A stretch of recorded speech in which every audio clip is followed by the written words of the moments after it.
But Shajisena, it is follows to make an analogy. Some person washed his hair, put on new clothes, and went outside his home. People said to him, "You wear your new clothes well." But another person also washed his head and washed his old clothes. And because they were old, although he had washed his hair, the man was not beautiful, just as his clothes were not beautiful. So Sajisena, the old scented beings that there are on the planet Earth are not beautiful, and the young scented beings display birth and recession. At that, the Brahmins and heretical practitioners of other traditions and all the wandering mendicants arose from their seats and said to the Blessed One, who among us is young and who among us is old? The Blessed One said, again and again you have experienced the feeling of hill beings, animals, and pretas, and yet you are still not satisfied. Therefore, you are all old. At that, all the Brahmins and all the Nagakins said to the Blessed One, we no longer delight in experiencing painful feelings in cyclic existence.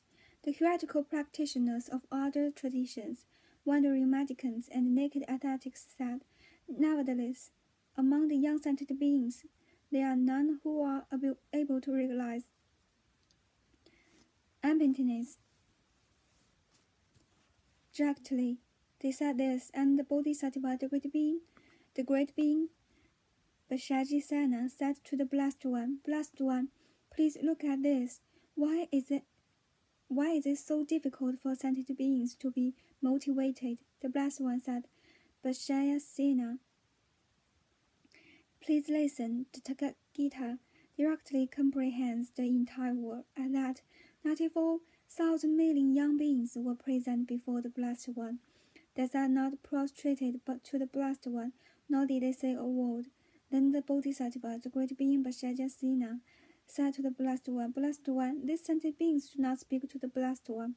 They are utterly silent and do not prostrate either. What's the reason that they do not speak any question of the Blessed One? They do not ask any questions of the Blessed One. What is the condition? The Blessed One said, Vajrayana, listen. You should see that these sentient beings who say the young sentient beings are not able to realize emptiness directly are young sentient beings. And those sentient beings said, Venerable Blessed One, we are young sentient beings. Venerable Sanghata, we are young sentient beings. The Blessed One said, these sentient beings comprehend the word directly, but now display the mirror of the word from your own bodies. At that moment, the 94,000 million young beings, without leaving their bodies, hovered in the middle of the space and attained the 10 grounds. Then the Bodhisattva, the great being, Vajrayana, said to the Blessed One, such sentient beings who make an effort to completely exhaust and completely purify cyclic existence have well achieved their achievement. Blessed One, these sentient beings were born on this very day, and Blessed One, on this very day, these sentient beings were thoroughly liberated, and they were all seen to attain the 10 grounds.